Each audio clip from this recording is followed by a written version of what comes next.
গোল অ্যাসিস্টে সবার সেরা, chance create কি পাসেও সেরা, এমনকি বড় মঞ্চে ও ক্লাচ মোমেন্টে পারফর্ম করেছেন বেশি। তবুও ব্যালন ডিওর তো পাননি, উল্টো জায়গা পেয়েছেন 5 নম্বরে।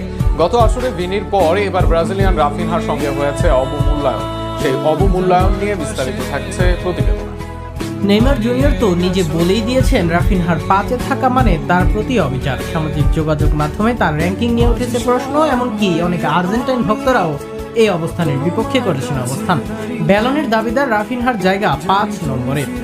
দলের জন্য কি করেননি রাফিনহা? গত আসরে গোল অ্যাসিস্টে সবার সেরা রাফিনহা। ব্যালন ডিওর জয়ী উসমান ডেমবেলে যেখানে করেছেন 46 গোল অ্যাসিস্ট, রাফিনহা সেখানে করেছেন মোট 64 গোল অ্যাসিস্ট।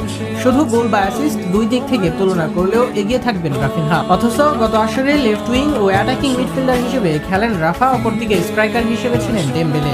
এই তালিকার 2-এ থাকা লামিন ইয়ামাল করেছেন মোট 43 গোল অ্যাসিস্ট। ফুটবলে গোল অ্যাসিস্ট ছাড়াও অনেক কিছু থাকে, এটাও সত্য। তবে যারা সেরা 2-এ থেকেছেন তারা আক্রমণ ভাগেরই খেলোয়াড়, তাই তুলনাটা এই জায়গায় তাদের সাথে রাফিনহার। তবুও গোল অ্যাসিস্টের বাইরে অন্য তুলনায়ও রাফিনহাকে ছাড়াতে পারেনি কেউ। গত আসরে রাফিনহা মোট চান্স ক্রিয়েট করেন 43টি। এই জায়গায় তার চেয়ে 7টি বেশি চান্স ক্রিয়েট করেন ইয়ামাল, তবে পার্থক্য খুব বেশি নয়।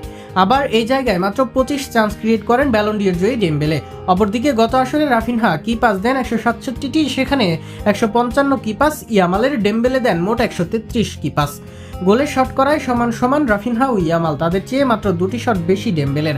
শিরোপা ইয়ামাল ও রাফিনহার সমান, একটি বেশি ডেমবেলের, অর্থাৎ সার্বিক সব দিক থেকে এদের থেকে এগিয়েই রাফিনহা।